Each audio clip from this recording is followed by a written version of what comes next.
Hey, what's going on, Who Dat Nation? It is yours truly, TJ Jones, the host of the State of the Saints podcast. And thank you so much for checking out the State of the Saints podcast, where we talk New Orleans Saints. You know, this edition, we're going to be talking about the New Orleans Saints victory over Atlanta Falcons by a score of 30-20. The New Orleans Saints went to Atlanta and they handled their business. But on the other hand, the Los Angeles Rams lost to the San Francisco 49ers by a score of 27-24, which means that the New Orleans Saints have been eliminated from playoff contention. I know some many members of the Who Dat Nation tonight are very upset. They're hurt. They're heartbroken. They felt that the Saints had everything in front of them. They looked good defensively, and it seemed like they were just going to be roaring into the playoffs. But it just didn't happen, man. The San Francisco 49ers came back from 17-3 down, and they forced overtime. And they got that field goal by Robbie Gould to get 27 points. And it was a clutch interception by the rookie on the cornerback that on the 49ers team. There was a deep pass up to Odell Beckham Jr. that was short by Matthew Stafford.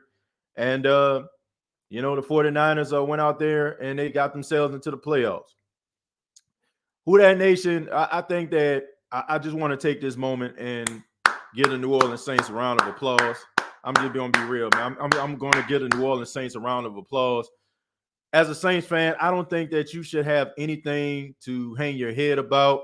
I don't think that any Saints fan should be ashamed of what they've seen out of this 2021 New Orleans Saints team, because if you look around the National Football League and some of these other organizations would have been through some of the things that the Saints have been through, they probably would have been picking first and second like the Lions and the Jaguars. But this team right here, they fought all season long. And you got to give credit to head coach Sean Payton, because he kept these guys focused no matter what the situation was, no matter what the adversity they were facing. They went out there as if they can beat anybody. And they finished this season strong. I don't feel bad at all, right? I don't feel bad at all, because here's the realization of it all. Here's the real talk. None of us expected the New Orleans Saints to even be in this position. The fact that they were a game away from even being in the playoffs and a 49ers loss is a testament to how good this coaching staff and how hard this team fights. I, as a Saints fan, am not ashamed of the New Orleans Saints. I don't feel bad. I'm not mad about this situation. I can march into 2022, no pun intended, with a lot of optimism. And I can see some of the optimism that took place even in this game versus the Atlanta Falcons. We seen Paulson Adebo. It seemed like he's going to be taking that next step. I'm looking forward to seeing what he can do next season. I'm looking forward to seeing what the defense can do, now that they seem like they got that chemistry. I'm looking forward to seeing what the offense can actually put together, because these young guys went out there, man, and they weren't the most talented guys that you're going to find in the National Football League. But collectively, they fought together to try to make sure that the Saints do what they need to do in order to win. So me, personally, I have to say I'm extremely proud of this football team. I don't feel bad at all. As far as people, getting mad talking about the Saints have nothing to blame but themselves, I guess you can say that. They lost some key games early in the season. They lost to the Giants. They lost to the Falcons. That game on Monday night against the Miami Dolphins didn't really do them any favors. So it is what it is, man. We can go back and we can look back and talk about what the Saints should have did and what it did, but this season is over for the New Orleans Saints, man. And this is a rare air. We haven't been in this type of position in a long time. The Saints have not been in this position in about 5 years. Since 2016, the Saints have made the playoffs. You got guys like Alvin Kamara, Lattimore, Marcus Williams. These guys never know what life feels like without playing in the postseason. But it is what it is, man. I'm not mad. I'm not mad at the New Orleans Saints. And people gonna come in here. They're gonna talk about what the Saints need to do, and they probably laugh at this particular situation. But it is what it is, man. The Saints fought hard. They battled. They just lost to the 49ers. The 49ers just beat the Rams, and that's just all it is to it. But I'm gonna go ahead and read some of these comments, man. Acknowledge some people. And as we're going, I ask everybody hit that thumbs up. If you like the State of the Saints podcast, I would really appreciate you if you hit that thumbs up. I'm going to go and acknowledge some of the donations we have. Caleb says the Saints have nobody to blame but themselves this season. We should have beat the Giants and never let the Falcons come back in the fourth quarter. Well, yeah. Hindsight is 20/20. You know what I'm saying? If you probably would have won them games, probably would have been in the playoffs. But at the same time, the Saints still were one game away in a 49ers loss from making the playoffs. And if the Rams would have, held on to that lead that was 17-3 at one time, Saints would be in the playoffs. And I have to be honest, man, with about a minute and some change left, and I'm seeing these boys, Von Miller getting a sack on Jimmy Garoppolo, then all of a sudden, like, they punting the football. I'm like, man, this game pretty much over. You know what I'm saying? But they couldn't even get a first down.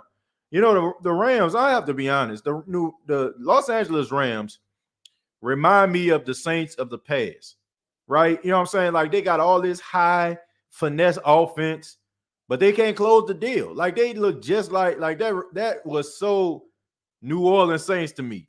You remember all them years where Drew Brees like just put up all these different crazy offensive numbers, and then it just comes down to the defense making a stop, and they couldn't do it. They look exactly how the New Orleans Saints used to look before they actually got a defense. But it is what it is. Mocha, thank you very much for the $20. I appreciate that. Let me scroll down a little bit more. I want to acknowledge Craig. Craig, thank you very much for the $5. Says Rams fans can't be confident with Stafford as their quarterback. Yeah, that was horrible, man. I don't know what he was thinking on that one. Look, Beckham was wide open, but he just underthrew him. Noodle arm. You know what I'm saying?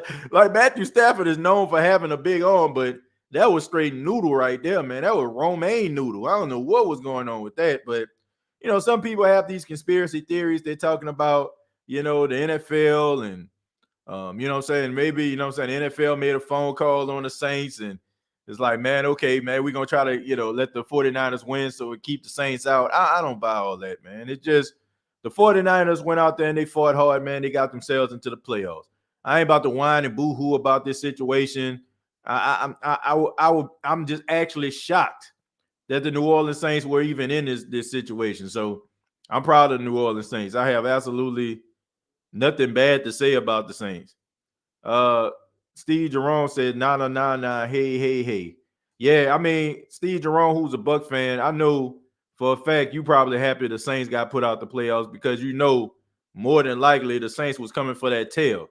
So we all know that you all can play everybody. Seems like y'all can play them pretty tough, but the Saints make y'all boys look like the Jacksonville Jaguars. So I would be happy too if the New Orleans Saints won the playoffs and I wouldn't have to see them, because we all know that we constantly punch you all in the mouth and embarrass you on big stages. So, yeah, congratulations to you. You got the 2 seed.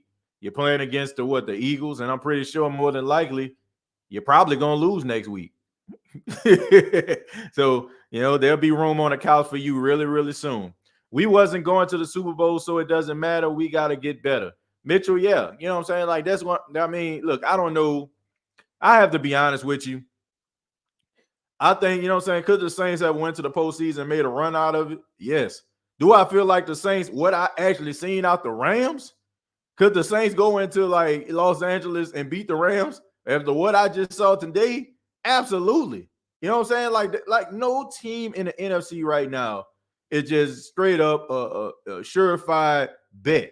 Like this NFC is like wide open. The AFC is too. Like I cannot tell you who I feel like is going to be in the Super Bowl. I really don't. I mean, I guess you have to, if you're picking right now, more than likely it's going to be the Packers.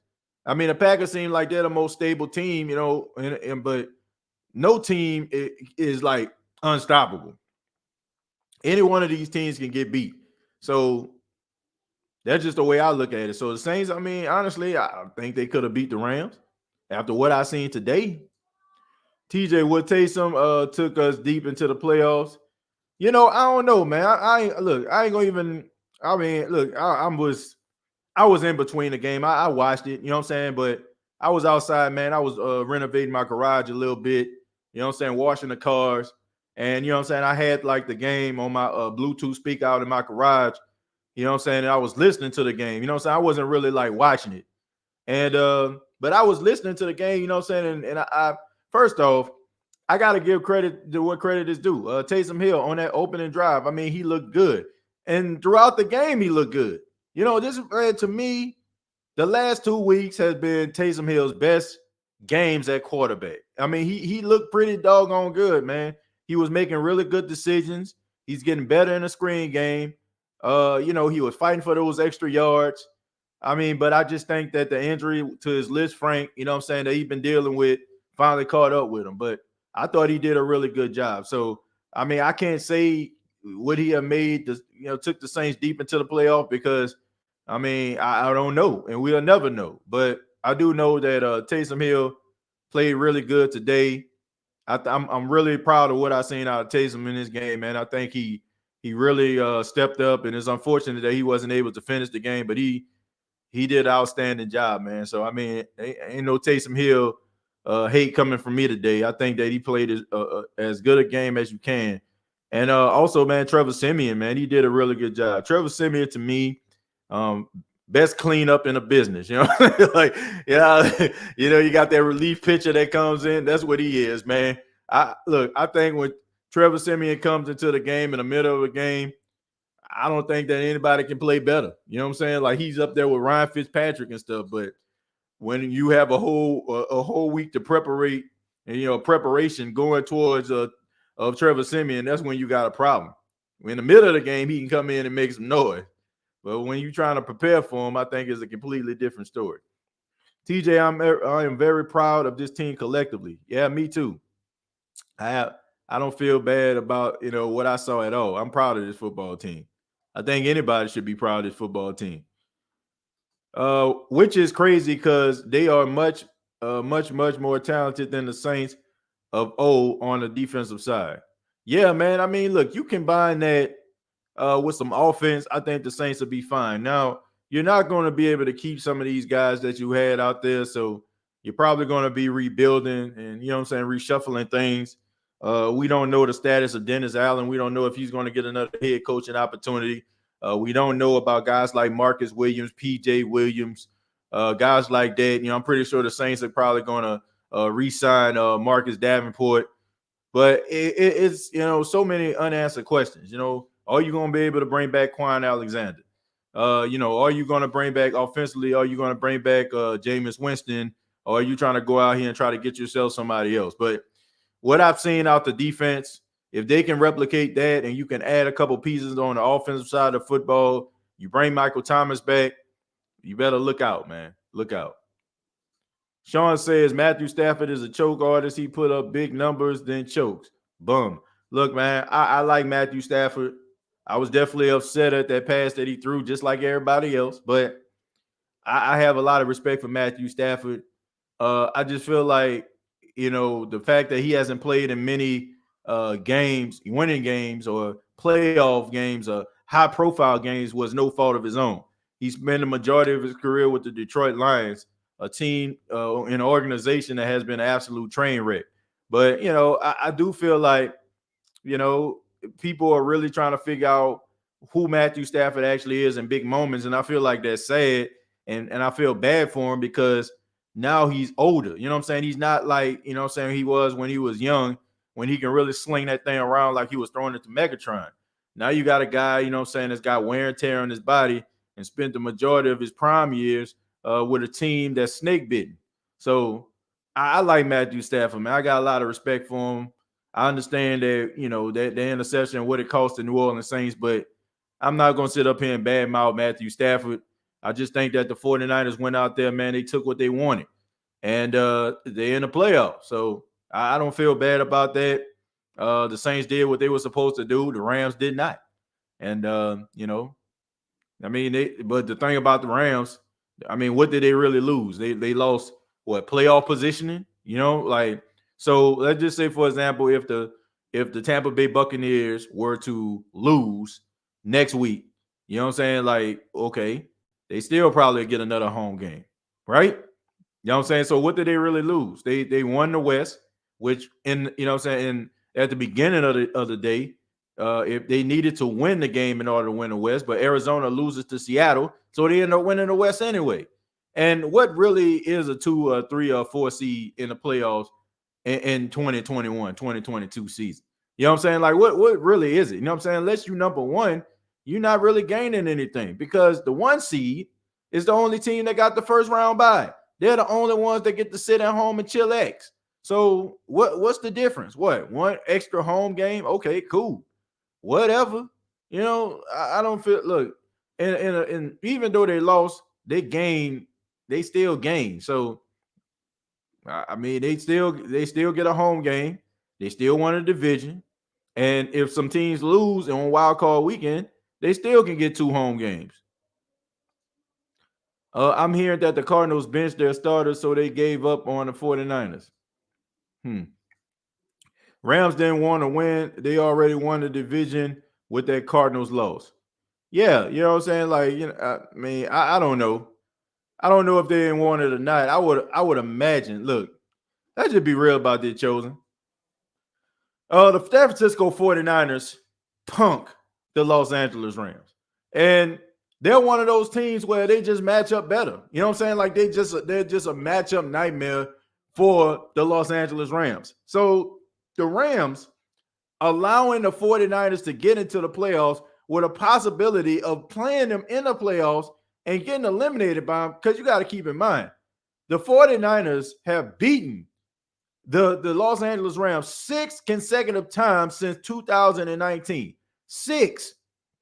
The Rams cannot beat the 49ers. So why would you even want these guys anywhere close, near you, when it comes to the postseason? So that's just not a smart thing. I think they wanted to win, but the 49ers took it. And, you know, they better be careful, and they better, like, hope that they don't see the 49ers in the playoffs. You know, it's almost like, you know, like you wait, you know what I'm saying, you open it up a tiger cage or whatever like that. That's basically what they're doing. So you're allowing this team to come in here with a chance, and you know, 49ers, don't get it twisted, man. Like, I know we talk about Jimmy Garoppolo, people laugh at him, make fun of him, and all that kind of stuff there. But if Jimmy G and that defense, you know what I'm saying, of the 49ers get into the playoffs with those players like Deebo Samuel and George Kittle and Brandon Ayuk, and, man, in that running game, man, you can't tell me they can't go up in here and upset who are they playing? I think if they're the 7 seed, I think they may be the 7 seed. So no, they're the 6 seed. So more than likely, who are they playing? Who aren't they playing? Well, I'm not sure. Somebody tell me who the 49ers playing next week. But all I'm saying is, why would you even want to let these dudes in the playoff? Why would you even want to let somebody tell me who the 49ers are going to be matched up against? Because I know, let me see. 1, I know it's the Green Bay Packers. Number 2 is the Tampa Bay Buccaneers. Number 3, I want to say, are the Cowboys, right? And number 4 is the Rams. So wouldn't that mean that they playing the Cowboys? Are they playing the Dallas Cowboys? Okay, so they playing the Cowboys. All right, so don't tell me that the 49ers can't beat the Cowboys. Like, nah, bro, don't tell me that.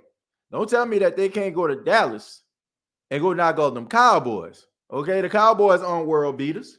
They aren't unstoppable. I know they put up 51 points against the Eagles, but, you know, the Eagles aren't really that good. You know, that's the NFC East. So the 49ers can beat the Dallas Cowboys. It's possible. You know, these guys aren't like, man, these guys aren't just like trash.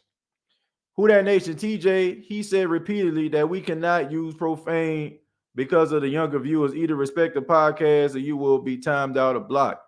Oh, I mean, look, I don't know if anybody's cursing on here, but yeah, I'm more than likely I'm not gonna read your comment if you're using profanity. So you can use that, but I'm not gonna use it. Yeah, man, I'm a firm believer and not using, you know what I'm saying, like strong language here. I got nephews and nieces that watch this show. Got a lot of younger viewers that tune into this show, and I want them to have a, you know what I'm saying, a pleasant experience. So, you know, we kind of PG over here. You know what I'm saying? Like we'll let a hell or a damn go, but if you're using some of that strong language, like we can't roll with you. We can't roll with you, man. So asking everybody to respect the younger viewers, respect the younger people who listen and watch this show, who are actually probably in the chat. Show a little respect for those youngsters. And some of my moderators out there, man, make sure that y'all doing your job on that. I appreciate that. Man, LOL, week 17 is more about the Rams turning into lambs than the Saints game. Yeah, man. I mean, look, it was one of them games where the Saints did a really good job. They did exactly what they needed to do. They put the ball in the hands of their best player, Alvin Kamara, with 30 carries. He had over 140 some odd yards, almost 5 yards a carry. That's the way you're supposed to do it. That's the way you're supposed to do it. They did what they needed to do. Ruiz has been a starter since last season. What are you talking about? It's all good. If you think he is good enough, then that's fine. Well, look, Cesar Ruiz, he definitely was not the best this season. I feel like the Saints need to bring somebody else in to compete with him. And I have to be honest with you folks. Might be a silver lining in this dark cloud here tonight. We would have had to watch Aaron Donald line up against Cesar Ruiz, and we would have had to watch that massacre next week. But unfortunately, we don't have to.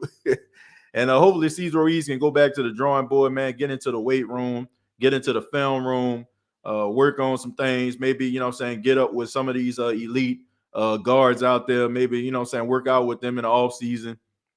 Do something, you know what I'm saying? But he definitely has to improve, man. I was very disappointed in what I seen out of Cesar Ruiz. I mean, he was whiffing the day, which, you know what I'm saying, like I even heard, you know what I'm saying? Like I was listening to somebody talking about how he whiffed. So Bucs fans just enjoy their last season in the playoffs before Brady retires. They know they won't make any noise in the playoffs, so they have to make it on here. Man, I don't care anything about a Bucs fan and talking about them making the playoffs because they know in the back of their mind, they'll never admit it, but they know in the back of their mind they're happy that the Saints not in the playoff because they don't have to play them. They know it because they see how the Saints just slap them around. And they'll say, like, man, when we beat y'all in the postseason, I guarantee you, like, I'm being dead serious. They would not beat the New Orleans Saints in the postseason if they were to play the Saints, if the Saints made the playoffs. Would not. I mean, the Saints just dominate them, and they know it. And they'll never admit it. But in the back of their minds, they know they fear the Saints. They do. I mean, why would they? I mean, the Saints beat them more times than not. And I'm pretty sure, like, when the 49ers caught that interception, they breathed a sigh of relief. Who do you want the Saints to draft, TJ? I want the Saints to draft a wide receiver. I want the Saints to be able to draft, maybe like another offensive lineman in the second round. The Saints just need some help offensively, man. And maybe, you know what I'm saying, if you want to add, another person to the line, maybe like another defensive tackle later. But the New Orleans Saints, they need some help offensively. I mean, these guys were struggling to get points. They couldn't. I mean, Traquan Smith today did a good job. I ain't gonna knock him for that. I mean, he made some plays, but they were just too far in between this season that you had guys that didn't, they were making plays, they didn't make plays. I think the Saints need some playmakers on the offensive side of the ball. And I also think they may need to add another running back to the room. I like Tony Jones. He played pretty good today. but you need somebody that's opposite Alvin Kamara, maybe a young guy, you know what I'm saying, that can make some noise. We have the 17th pick in the draft right now. Well, I mean, you can do some things with that. You can actually move up with that, you know. So Saints got a lot of possibilities. What's our draft positioning? Somebody just mentioned it. We 17. If the Raiders win tonight, we have the 18th pick. Well, 17, 18, it is what it is, man. They'll get somebody. TJ, who do you think is our quarterback week 1 next season? Jameis Winston. That's who I feel. Jameis Winston will be the starting quarterback of the New Orleans Saints come week 1. If the Chargers win, we will keep the 17th pick. We can't blame the Rams for losing. We can only blame ourselves. I like Giants and Falcons first game. I don't think anybody's on like the blame game here tonight. I'm not, you know, like, man, it is like it's over. Like, man, this has been a tough season. Like, I can't grade this team and I can't judge this team like I did in years past because they've been behind the 8 ball all season long, man. Like, for real, like all season long, this team has been behind the 8 ball. And for them to even be in this position, like for them to even be in this spot is a testament to how good this team actually is. How, you know what I'm saying, how put together this team is. You know what I'm saying? Like how well equipped. I'm the man, this ain't like for real. I'm not mad. I'm really not. I'm really not mad. I wish I could be. And yeah, you know what I'm saying? For a brief moment, I was like, dang, you know what I'm saying? Like when that guy caught the interception for the 49ers. But I'm not sitting up here like about to lose sleep. Like this has been a tough season. I mean, how many shows have we done? And we talked about all the adversity the Saints had to deal with. So I'm not sitting up here playing a blame game. Any other team that dealt with the things that the New Orleans Saints were dealing with would have been picking top 5. You know it, and I know it. We can sit up here and talk about Sean Payton. We can talk about his play calling. We can talk about the offensive line should have did this, that, and the third, who the quarterback is, judging Taysom against Jameis, whatever floats your boat. But the reality of it all is the fact that this team fought all the way to the end. And as a Saints fan, you should be proud to be a Saints fan today. You should be. Should be proud. Okay? You could be a Colts fan right now who had everything in front of you. All you had to do was win the freaking game and you would have been in the playoffs. All of a sudden, you go to Jacksonville, you just lay a freaking egg. You forget how to play football. So the Saints did what they were supposed to do. They were supposed to win today, and they relied on another team. You know what I'm saying? That team didn't get the job done. But they did what they were supposed to do. I'm proud. Them youngsters curse like sailors. Come on, man. TJ just spoke on using the curse words. Well, I don't know who's doing that, but Bob Saget died. Yeah, I heard about that, man. Somebody said that. Yeah, rest in peace to Bob Saget, man. One of the top 10 TV dads of all time, being Danny Tanner on a hit show, Full House. You know, and also, man, he was just a well-respected comedian. So shouts out to Bob Saget, man. Don't know exactly what happened, then read up on it, but rest in peace to him. Let's see. Sean still needs to be coach of the year. Yeah, but I think they kind of get at the coaches that teams make the playoffs and overcome adversity there. So I think he probably could have been in consideration if the Saints made the playoffs. Manny says Ruiz is trash. I think Ruiz is young. I'm not ready to call him trash, okay? I'm not ready to call the man trash. Do I feel like he needs some development? Absolutely. I think you can judge him a little bit differently, that he was a first-round pick, but I don't think that he's trash. I just think that he needs to develop. Pelican season just started, Hoss. Pelican playing the Raptors now. Well, you know, I mean, I'm always, you know, rooting for the Pelicans, but I just think that when it comes to sports, when it comes to New Orleans sports, ain't nothing trumping the New Orleans Saints. Ruiz is playing out of position. Yeah, you probably feel like he need to be playing center. Yeah, I agree, man. I agree with that. Aaron Donald versus Cesar Ruiz would be terrifying. Yeah, that man, it would have been that boy would have been eaten. 17 is our draft position. No Ruiz is bad. He is worried more about how he looks than how he plays.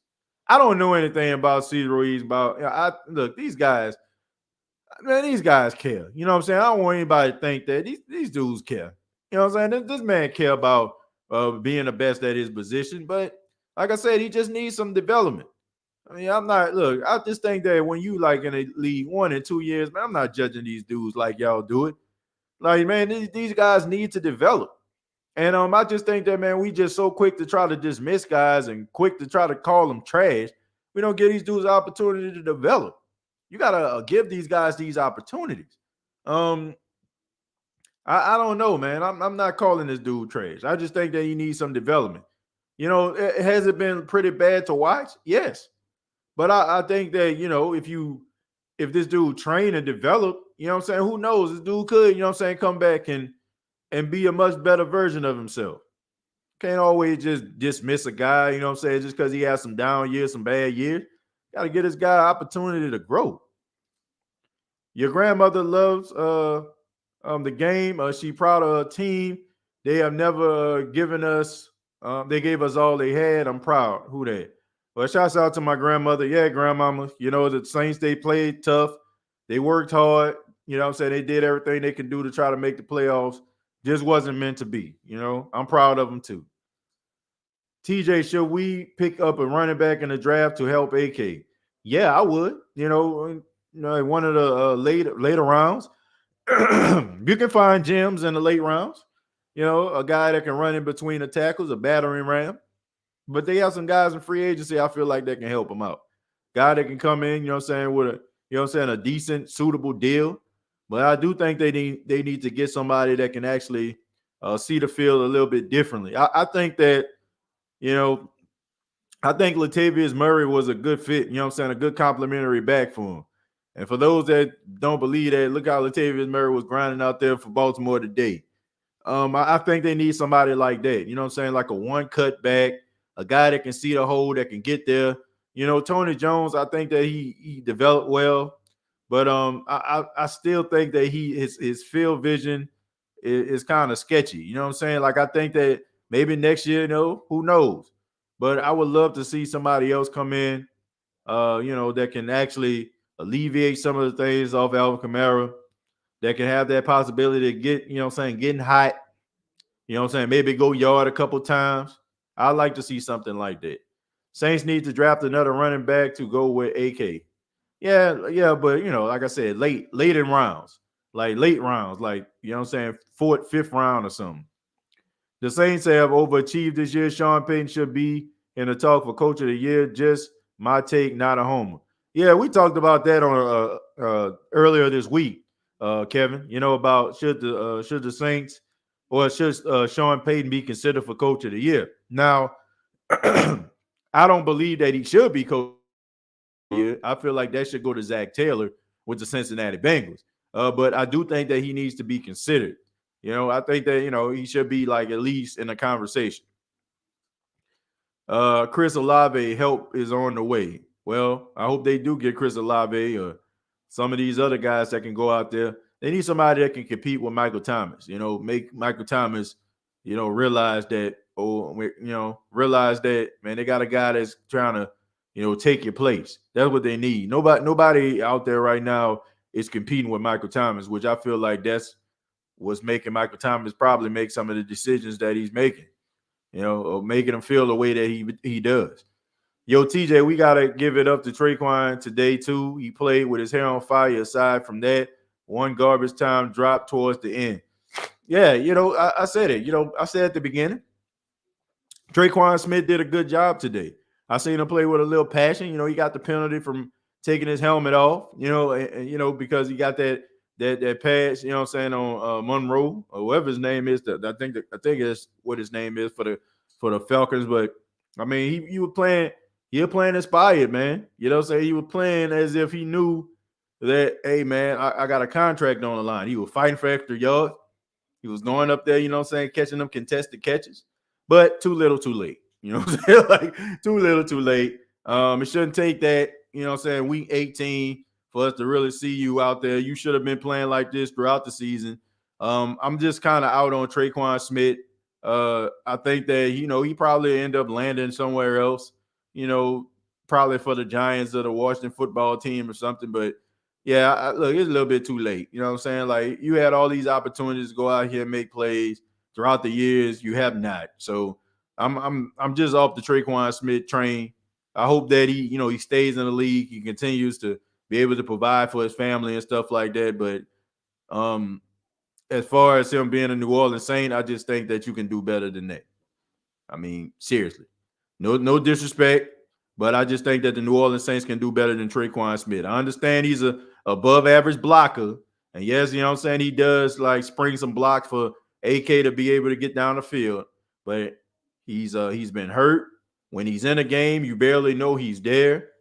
You know what I'm saying? And you've been in this system more than any of these other guys, and these guys are making more plays than you. So to me, I think you just need to go in another direction.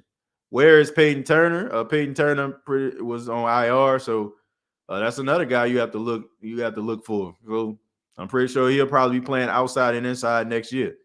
So maybe a year under his belt, he'll develop and be that monster that Davenport is turning into.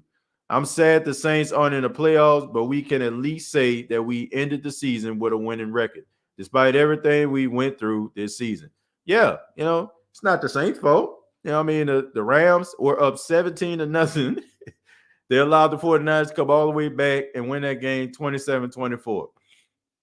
I mean, it's just bad. It's just bad luck, man. The Saints is pretty much like, honestly, could you imagine it any other way that the New Orleans Saints, not make the playoffs because of some bad luck? How much bad luck this team has had?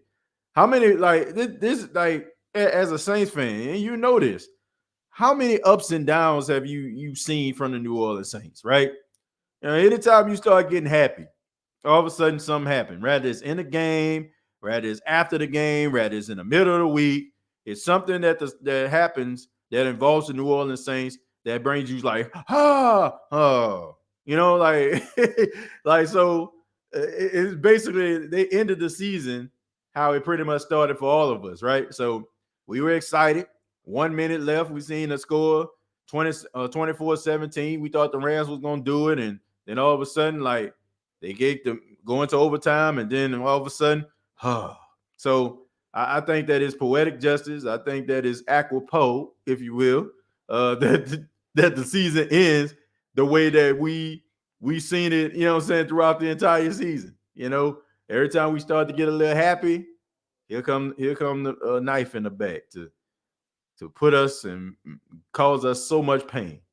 Brandon says, first things first, Matthew Stafford is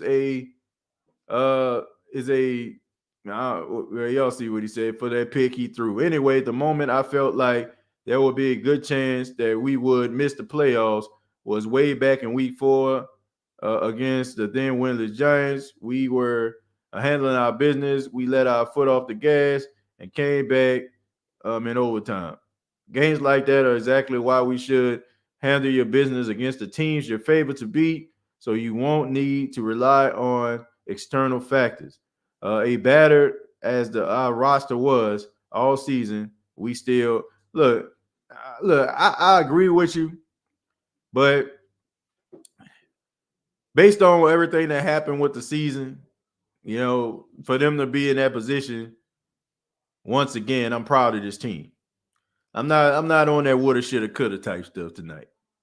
I'm not, like, I'm not on that woulda, shoulda, coulda stuff. Like, man, if they would have beat this team and they would have beat that team, man, this team fought all season long. I've never seen nothing. Like, think about all of the things that this team has went through. This team has went through 4 starting quarterbacks. This team has lost a left tackle and a right tackle. They guard. Center, running back, star wide receiver, cornerbacks, safeties, linebackers, defensive line. Every last position, these dudes were missing like 2 and 3 games at a time. Some of them, even for the whole year. And yet this team still was one game away and a 49ers loss from the playoffs. How in the world can anybody be upset and still up here on that woulda, shoulda, coulda stuff? Like any other team in this position, I don't even believe we'll even be talking about this. This is a testament to how good this organization is as a coaching staff, as a football team, as a locker room, the right leaders, the right right teammates. This team fought hard. I don't see how any New Orleans Saints fan could be mad and frustrated and talking about somebody need to go or somebody need to get fired or you know what I'm saying, like I can't believe this happened. The fact that the New Orleans Saints were in this spot shows you how special this organization is. And it shows you how spoiled as a fan base that we are. That we just expect for this team to just go out there and perform no matter what the situation is. But you have to ask yourself this. How did you even get that in your mind? It's because of the coaching staff that Sean Payton put together. It's because of that. That's the reason why. And like I said, I wish I could sit up here and be mad and throwing stuff, but I can't because I'm so doggone proud of this football team, man. So proud of this football team. I'm proud to be a Saints fan tonight. Proud to be a Saints fan. 35 years of my life, I've been a Saints fan. That's all I know. And I got to tell you, man, I've watched the New Orleans Saints for a long time. But I have never been more proud of a football team that has willed their way to this type of position. I've never been so proud of a football team. If the Saints would have made the playoffs, it would have just been icing on the cake. But the fact that they were even in this position just shows you how special this team is. I'm freaking proud of this team.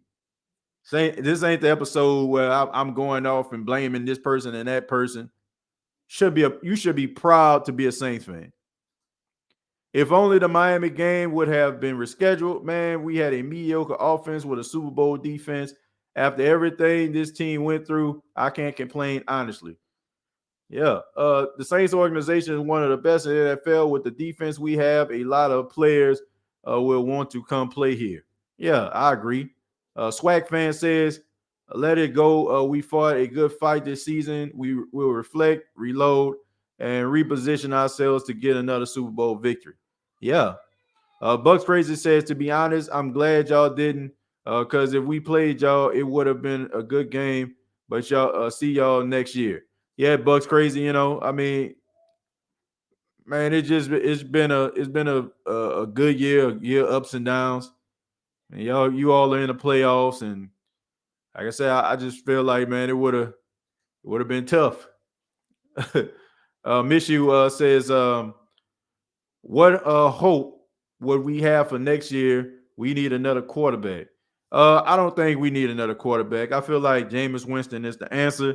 If you look at this defense and you look at this and combine that with the talents of a Jameis Winston, I think that the Saints can be a playoff team. I think the Saints can be a division winner. I think there's a lot of things that's going to help out the New Orleans Saints. Number one, they didn't win a division. So they're not about to get a first place schedule like they've been doing for the last 4 to 5 years because they won the division.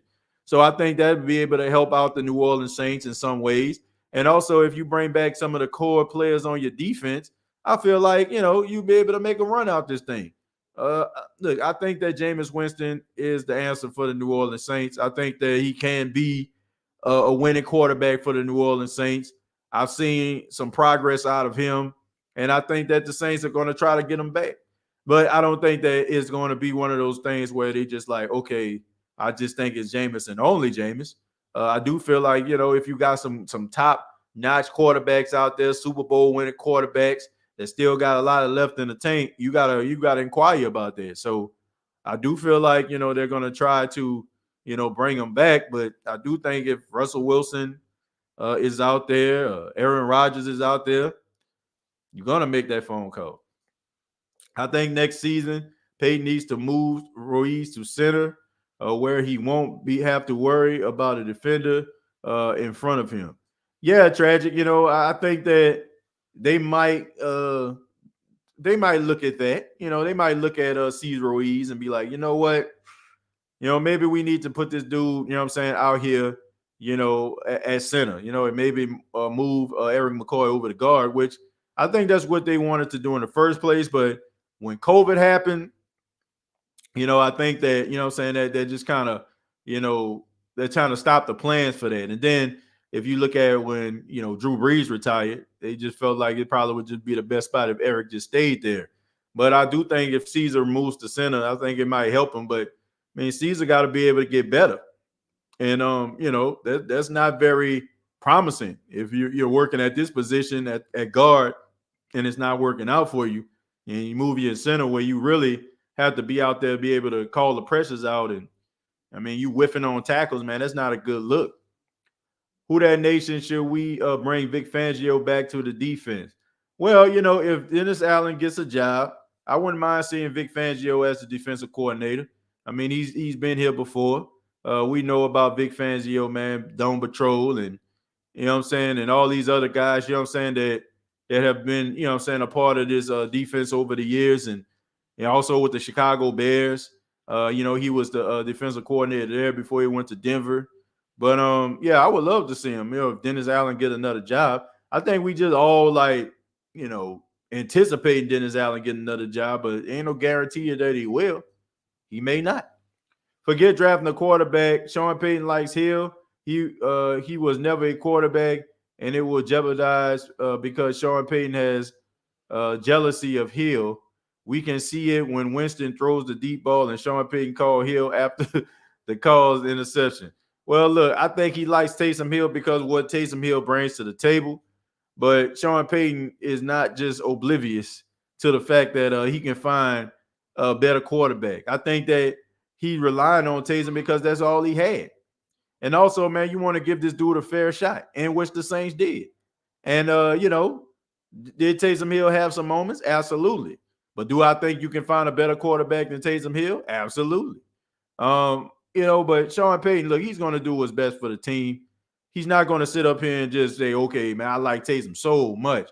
Oh, we got this guy here. He can throw the ball down the field. He's accurate. He's completing such and such % of his passes. And I don't believe that. Sean Payton is going to do what's best for this team. I just think that sometimes, like, we look at these articles and we read into these situations and we feel like, oh, he just likes him so much. He likes Taysom because of what he can bring to the table. And sometimes, Sean Payton has that arrogance when it comes to the offense. I don't even think it has anything to do with Taysom. I just think that he feels like, he's smarter than the next man. And he's going to, he always try to outthink everybody, including himself. It's been an uphill battle all season. No other team could have performed as well as our team did.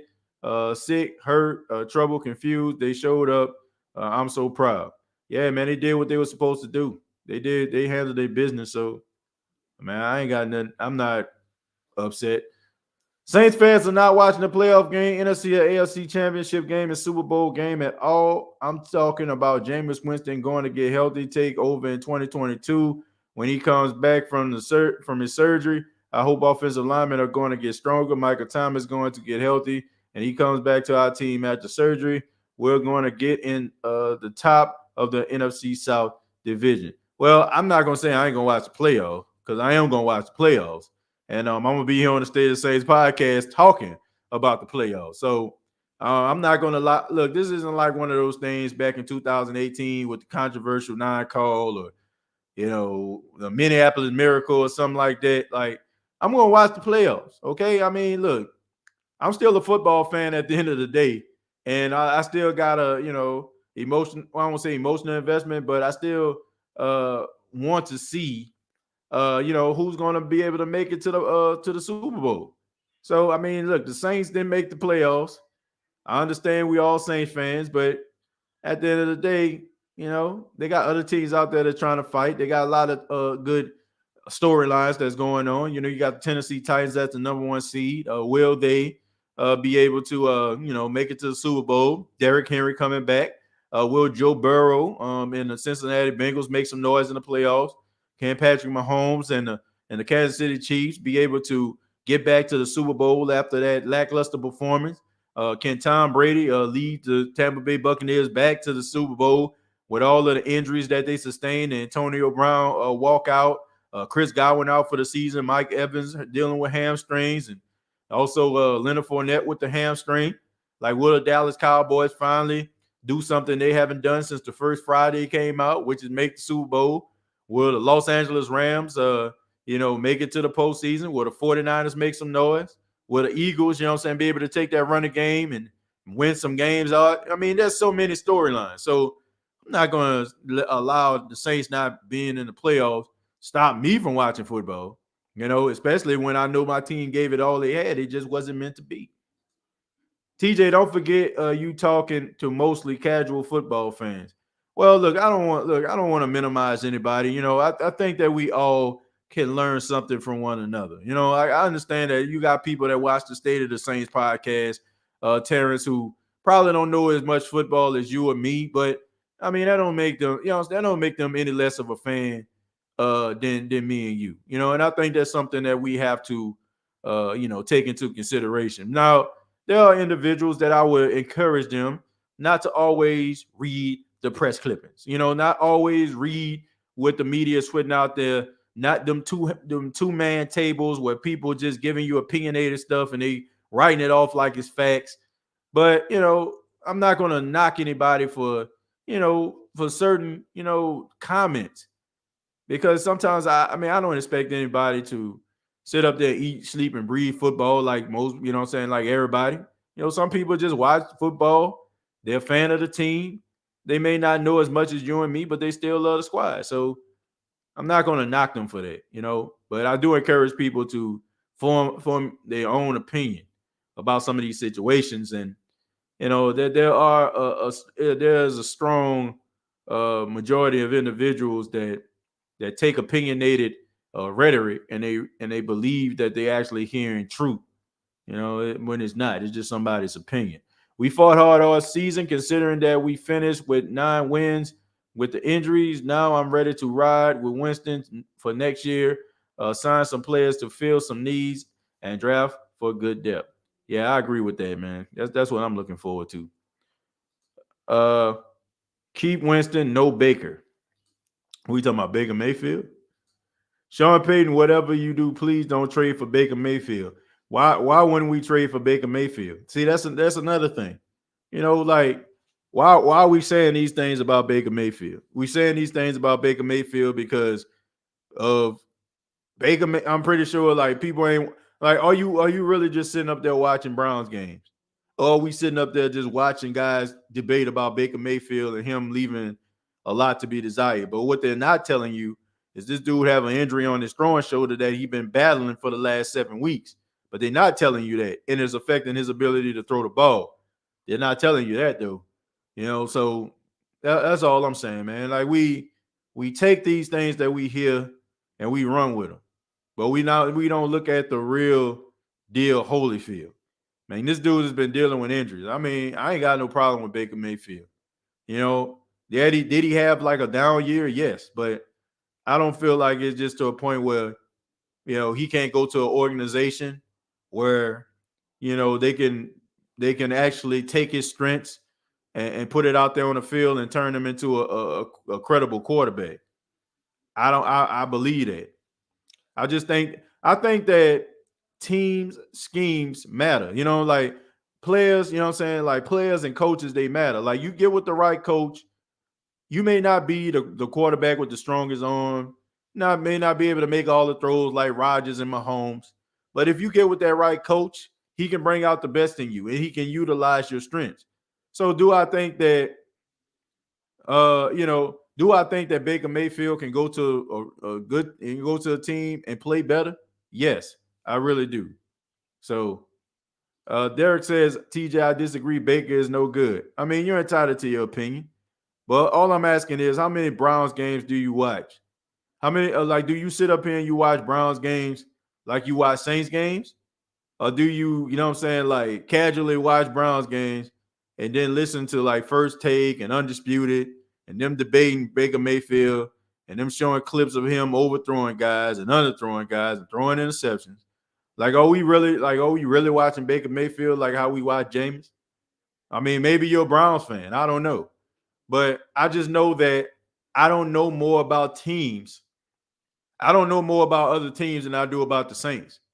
So a lot of the things that I learn is from probably, you know what I'm saying, like reading articles or actually watching, you know what I'm saying, like some of these debate shows.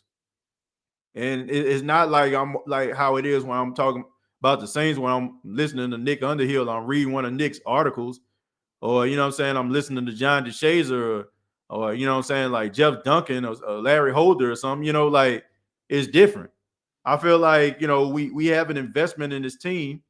And then, you know, we probably a football fans, but if you tell me what the biggest storyline is, what's going on with the Buffalo Bills, you know what I'm saying, and you know who's swapping out for who, he probably couldn't tell you, you know. So I think, and you know, a lot of ways, like we take that what we learn and we just run with it. I don't know enough about Baker Mayfield as a, you know what I'm saying, watching the Browns week in, week out. Is he a, you know what I'm saying? Like, I look at this dude like, I know that the Browns are not a really good organization. They have not been a real good organization. And I also look at a guy who's dealing with an injury that does affect his ability to throw the football. And I also look at the fact that, you know, teams and schemes matter. You know, like, so do I think if Baker Mayfield, and I'm not saying he will, but do I think if Baker Mayfield was to come to the Saints, would Sean Payton be able to bring the best out of him and make him better with the talent and the skill set that he have? Yes. And I just like, and I feel also it's very hypocritical for anybody to feel that way, because on one hand, you're saying that Baker Mayfield is hopeless, but for the most part, some of us, you know what I'm saying, are sitting up here fighting to the death and battling and debating on social media about Jameis Winston. So how is it that Jameis Winston, who's a first overall pick in the right situation, can be a better quarterback, but Baker Mayfield, number one overall pick in the right in the right situation, can't be better? Can't have it both ways, man. Can't have it both ways. That's all I'm saying, man. Like, if you believe that in the right situation, Jameis can be better, what makes it any different from Baker? I have no issue with other quarterbacks. I just want Jameis Winston. If we invest in him, develop him, he could be another Hall of Famer. Yeah, you know, I don't know about the Hall of Fame, but I do know that he can be a really good quarterback. And I've seen signs that this dude can be really good. I like his leadership. I like the fact that these guys that play with him, they rally around him, they believe in him. You know, like they you know, all these different things that's going on. You know what I'm saying? So I think that's a plus. You might as well try to get Deshaun Watson with that. Baker Mayfield plays too risky. Well, Jameis Winston plays risky too, but we love him. For most of us in the Who That Nation, not everybody. Hall of Fame, you playing, right? If you get rid of CD Deuce, you get rid of your defense. Yeah, CD Deuce getting paid. I already said this. If it came down to Marcus Williams and CD Deuce, I'm paying CD. TJ, you got to go to the official announcement of the PAMI Awards to Sean Payton for coaching so well this year. Yeah, I mean, look, Sean Payton has done a really good job. I'm very proud of Sean Payton and the job that he's done. You can arguably say this is probably the best coaching job he's done. So we clear Taysom won't be a starter week one. I don't think so. I don't think he will. But I mean, he did a good job over the last couple of weeks. In my opinion, Winston is the obvious choice for this team. I think so. Deshaun would be nice if he clears all of his legal battles. He's a gamer. I have to say, I haven't heard anything all season about him, and that's a good thing. You know, it's been real quiet on the home front about Deshaun Watson. But I'll tell you what, you know, Davis Mills, you know, and they got something there in Houston. So if Deshaun come back, man, Davis Mills, I have to say, man, they got some good trade bait right there if they can get things right in Houston with Deshaun. Because Davis Mills, that man been out there balling. I don't know if people been paying attention, but that boy been rolling. Even with the 30 for 30, Jameis was way more polished than Baker. Well, look, I'm not here to debate that. You know what I'm saying? I mean, you're entitled to your opinion. I'm not here to change your mind if you feel like Baker Mayfield isn't good. I just said what I had to say about the situation. I don't think you can change my mind. Pretty sure I can't change your mind. So I guess we're gonna have to agree to disagree, man. TJ, you think we will get some prime time games next year, even after missing the playoffs?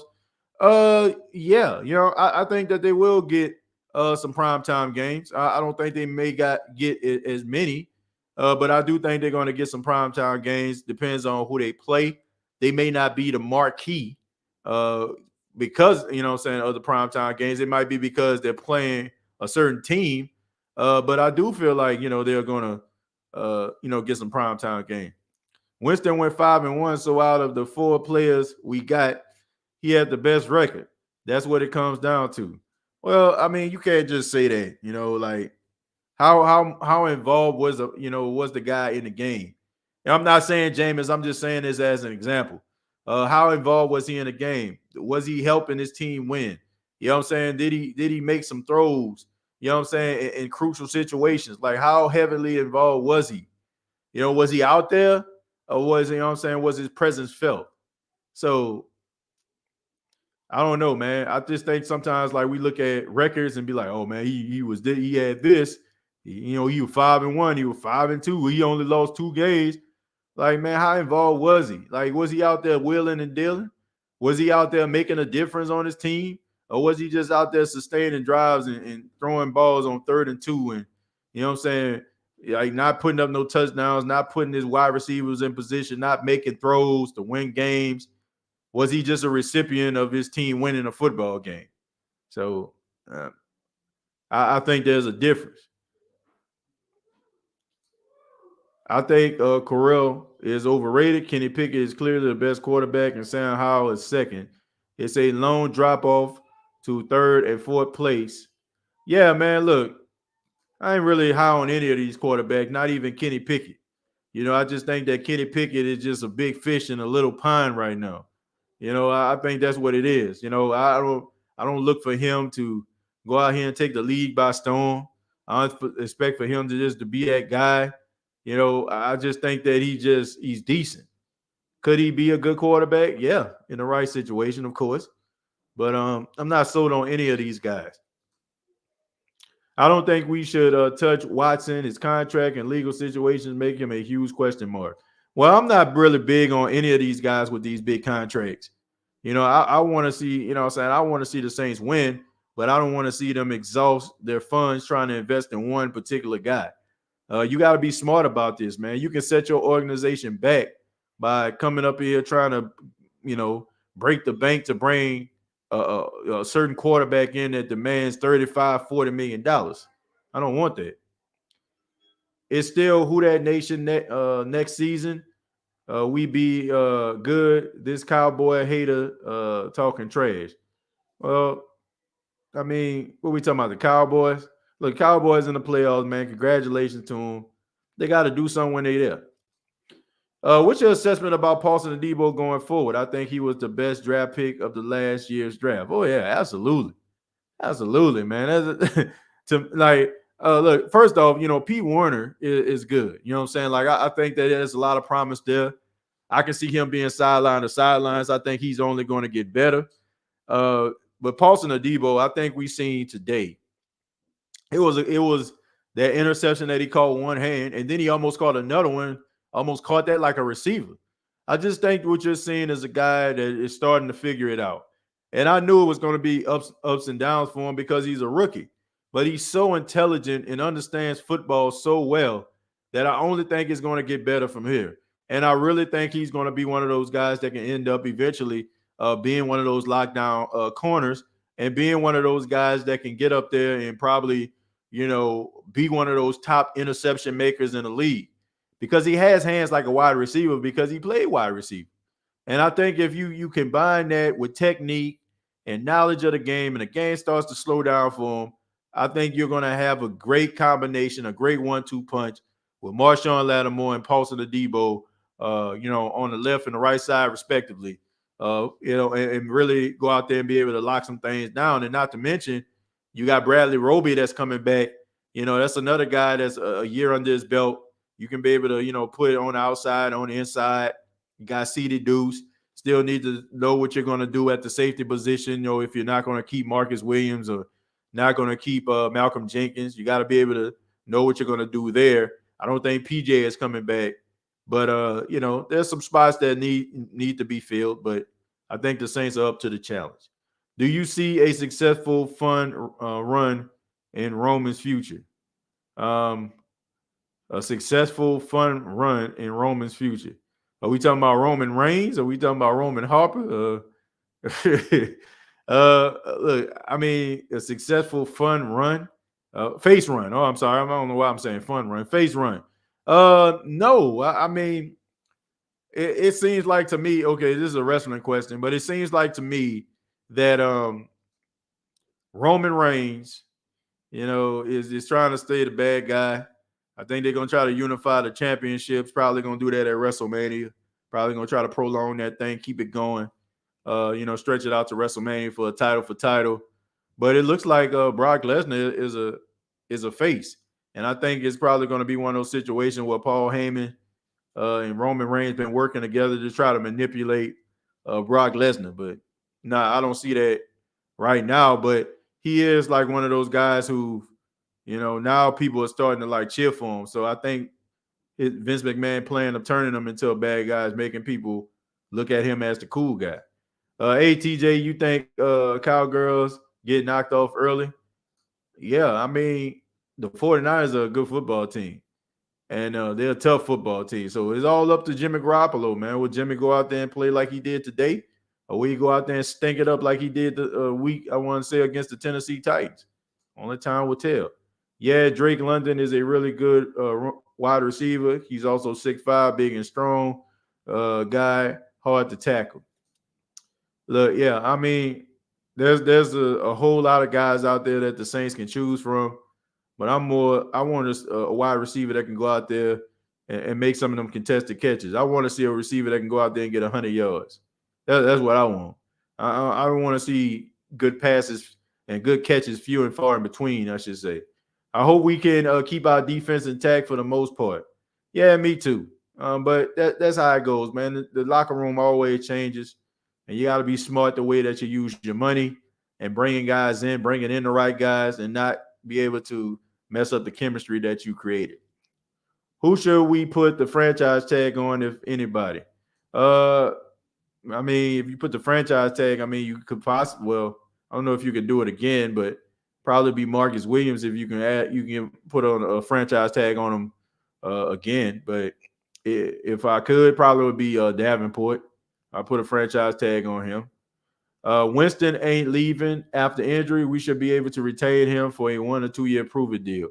Well, I don't think you're going to get too many more prove-it deals from him. So I think he did enough for teams to be able to look at him and say they can actually do something with him. So I don't think you're going to get no prove-it deal out of this. You're going to have to invest in him at least 1 to 3 years. Well, at least 3 years. Andrews P can't stay healthy, and he is not good with his hands. Well, I don't want to say that Andrews P is not good with his hands. He's just not good at pass protecting. He's a really good run blocker. Like he's above average run blocker. If this was 1965, like Andrews P probably be one of the best tackles in football. But I mean, he struggles when it comes to the passing game. But when they run that football, I mean, his presence is felt, man. He pushing guys back. But you got to be able to do everything. Kevin White was tall and fast and has done absolutely nothing. How many 6'5" wide receivers are just truly successful in the NFL? Let me see. You had T.O. You had Randy Moss. You had Megatron. You had Ed McCaffrey. You had Rod Smith. I got to go back and think about somebody. Got to think about Carmichael, you know what I'm saying? Like back in the day, for the Philadelphia Eagles. I mean, there was a time in like the early 2000s where teams were just trying to go out here getting these big, tall guys. I mean, Julio Jones, right? You know what I'm saying? Like a big physical guy. DK Metcalf out there handling his business for Seattle. So I mean, you got some guys that's like 6'4", 6'5", that's successful in the National Football League, but I mean, it depends on, what I'm saying, like Plaxico Burress, that's another one. Plaxico Burress, Colston, 6'4", Brandon Marshall, who was also 6'4", 6'5". Yeah, I mean, they had a few, man. They had a few. I mean, I can probably name some more if you gave me some time, but they got a lot of these guys that were 6'4", 6'5", that made a lot of noise in the National Football League, man. They made a lot of plays. So yeah, some guys have it, some guys don't. Yep, the Lions draft like 3 or 4 in a row in the top 5. Yeah, they had Mike Williams, Roy Williams, and the late Charles Rogers. You know what I'm saying? Like from Michigan State. Yeah, they tried to make that little 3-headed monster, but you know what I'm saying? They just decided to dismantle that and come with a dude named Megatron, you know what I'm saying, who probably had, the combination of production, had more production with those dudes combined. You know what I'm saying? So had the speed of a guy, that was a track star, had the jumping ability of a Vince Carter, had the hands of a Jerry Rice. Like Megatron was a cheat code. Like I know y'all remember that infamous picture where you had 2 of the Saints cornerbacks that was lined up in front of him in that playoff game. Yeah, Mike Evans too, man. Look, we may not like the dude, but he can play, man. He can ball out. Playing in a Pac-12, plays no defense. That don't mean nothing. That don't mean nothing. CD Lamb played in a Big 12, and they definitely don't play no defense. And he's still out there, translating to the league. So I don't think where you play really matters or what defense you play against. It's rather you can do it or you can't. TJ, do you think we're going to draft an O-lineman in the draft? Yes, I do. It may not be in the first round, but it might be in the second. Megatron should have left Detroit. Well, they didn't want to let him leave, which, I feel like it's totally unfair because this man lobbied to leave, so did Barry Sanders, but all of a sudden, Matthew Stafford lobbies to leave and he gets to go. Like, come on, man, give me a break. Can you imagine if they allow Megatron to leave, go somewhere like New England, go somewhere like the Saints, go somewhere like the Rams or something like that, or one of these other teams that was winning? Guy could have actually had a Super Bowl. But, that's the way the Detroit Lions are, man. They just petty like that. Them and the Cincinnati Bengals are probably one of the most pettiest franchises. They're willing to allow a guy to just basically wither away and die before they get rid of him. Not even want to do right by the guy. Dude, go out there, give his heart and his soul for your team. And then all of a sudden, you know what I'm saying, you go out there, you just don't want to do right by the guy. But before we get up out of here, man, let's go ahead and read some stats here from the New Orleans Saints, who put on a valiant effort to try to get themselves into the postseason, winning the game against the Atlanta Falcons by a score of 30-20. You got Trevor Siemian, who was 9 for 15, 71 yards, 2 touchdowns. Taysom Hill was 7 of 9, 107 yards and a touchdown. Alvin Kamara with 30 carries, carried the load, 146 yards. He had a 4.9 average. Tony Jones, 7 carries, 22 yards. Taysom had 5 carries at 18 yards. Then you had the wide receivers. You had Traquan Smith, 5 catches for 76 yards. Lil Jordan Humphries had 1 catch, 26. Deontay Harris, 3 catches, 24 yards. Adam Trautman, 1 catch, 18 yards and a touchdown. And you also had Alvin Kamara, 2 catches, 16 yards. Marquez Callaway did not record a single catch in this game. Neither did Tony Jones Jr. Ty Montgomery had 1 catch and 1 yard, and Adam Prentice 1 catch, 2 yards. And Juwan Johnson, all he does is just catch touchdowns, which I don't understand why the Saints don't use him in the red zone. Hopefully they can do that again next season if they decide to bring him back. But dude is a touchdown machine, and it would be sad to watch Juwan Johnson go somewhere else and go out there and just wreak havoc. Dude is a monster in the red zone. All he does is just catch touchdowns. But, I mean, that's the Saints offense. Meanwhile, on the defense of the New Orleans Saints, you had Demario Davis, had 5 tackles. Paulson Adebo had 3, and he also had that interception. Chauncey Gardner-Johnson had 3 tackles. Quan Alexander with 2. You also had Cam Jordan with 1 sack, and Marcus Davenport with 1.5 sacks. The New Orleans Saints also forced some turnovers in this game. You had the forced fumble by Malcolm Jenkins and also Quan Alexander, and of course the interception, incredible interception by Paulson Adebo. So it is what it is, man. The Saints did what they needed to do. They left everything on the field, which the only thing that you can ask of. As we put this 2021 football season in the books, and we're gonna continue to talk, of course, but my final thoughts on this show tonight is very, very simple. The New Orleans Saints, for the first time in 15 years, had a season without their all-time leading quarterback in Drew Brees. And this was a tough season, man. You had a bunch of things go on. You had a hurricane. You had the Superdome burning up. You had injuries galore. You had star wide receivers out. You had star running backs out. But this team fought hard. And I have nothing but respect for the New Orleans Saints. I'm looking forward to seeing what this team can do next season. I know a lot of us are bummed out because we're not going to see the Saints anymore this year. But let's just get some closure in knowing that this is a team that never gives up. This is a team that's going to fight hard until the end. And if they could put a couple pieces in place and they be able to keep some of their core intact, then this is not going to be the last time we hear from the New Orleans Saints. And maybe they'll give us that moment that we've been looking for as Saints fan all these years, which is another opportunity at a Super Bowl title. What are they going to do at quarterback? I'm not sure, but I trust this organization. I think they're going to do what's best for us as fans and what's right for the organization. And I'm just looking forward to seeing what 2022 has in store for the New Orleans Saints. Of course, throughout the offseason, we're going to be talking about the NFL draft. We're going to be getting individuals on here.